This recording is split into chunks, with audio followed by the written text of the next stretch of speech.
Hi, my name's Caitlin, and I'm doing American Studio, Chapter 11. This is from 1930 to 1945. Names of the studios.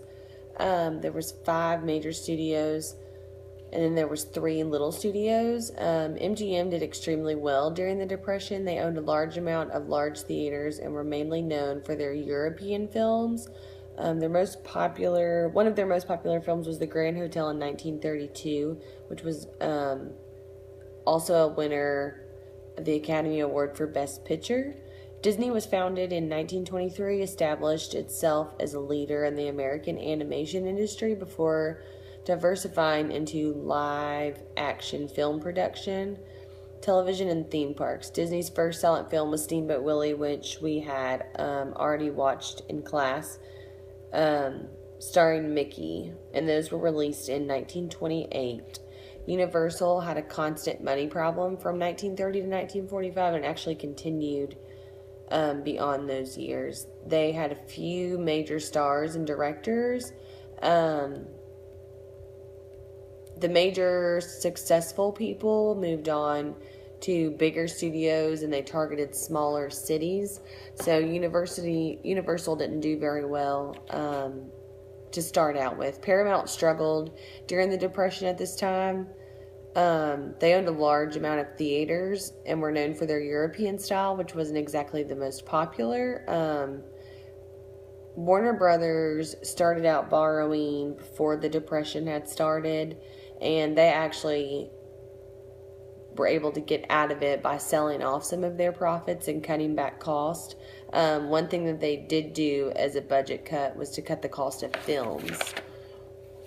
Vertical integration. I kind of have a hard time still trying to figure this out. It's an arrangement in which the supply chain of a company is owned by that company. It was also a method of avoiding a holdup problem, which was known as a highly important strategy, but very difficult to implement, and it was very costly to fix any errors at that time. Sound at the beginning was known as talking pictures. It was basically just sound on a disc technology was what it was. It soon became the standard of film with talking pictures with sound. The star system, which was a method of creating and promoting and exploring stars in Hollywood films. The beginnings of the star systems was the 1800s through the 1900s, or 1890 through 1900s, I'm sorry. Performers were not identified for 2 reasons. One of the reasons was because some of the performers were embarrassed to be in films, and the other was because the producers thought maybe they would get a large amount of feedback and start demanding more money or more payment for whatever they were doing in films. So that was 2 reasons why they weren't exactly named in any of the films they were featured in. This was also the time that the World War II started in 1939, which ended in 1945. It was one of the largest wars in the world and the most costly. It began right after the stock market had crashed in 1929, and the relief didn't actually come until after World War II began, which is kind of strange to me. Some society changes were prohibition in 1920, which had finally ended in 1933 for the U.S., which prohibited the sale of alcoholic beverages and spurred illegal activity with organized crime. The Empire State Building was actually completed in 1931. It was the tallest building from 1931 to 1972, which then after 1972, the World Trade Center was then built, which was making it the tallest building in America. The national debt in America in 1940s was $43 billion, and the Cold War also began in the 1940s. Some technical advances were growing of sound, color, and becoming more appealing to audiences. The Americans loved the new technology and film advances from silent to sound films one of the first technological,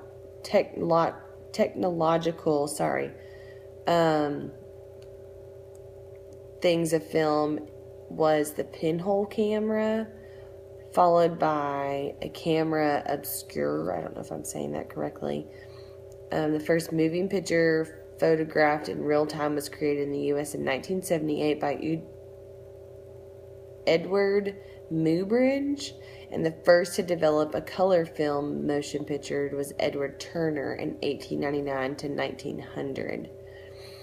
In 1938, a group of movie stars had organized a committee called the Motion Picture Democratic Committee, and this supported a political party of African American leaders to publicly be called out to have more roles other than maids and doormen and housekeepers or porters, basically so that they have more options in the film industry than just minor roles of doormen and being maids and housekeepers and whatnot, just so that everybody has a fair option. The production code was used to censor drug use, any graphic violence that was in movies, sexuality was frowned upon, foul language, anything like that. And that production code actually lasted for 38 years, and then it was uplifted. In 1940, Alfred Hitchcock had the first American film Rebecca, which won for the Best Picture of an award ceremony. And then also in 1940, Charlie Chaplin was the first to receive 3 nominations, and that was as a producer, an actor, and a screenwriter for The Great Dictator, which we also watched in class.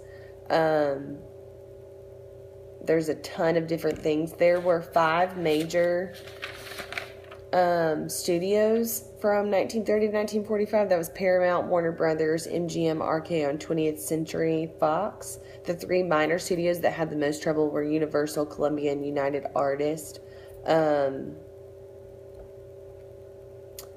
This was also a time that was a transition between silent and sound films, so it's kind of where everything rolled over from silent to sound. And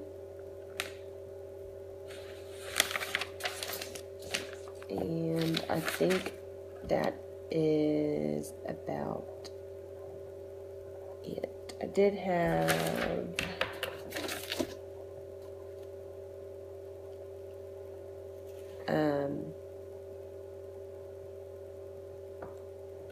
that was all. So thanks. Hope you liked it.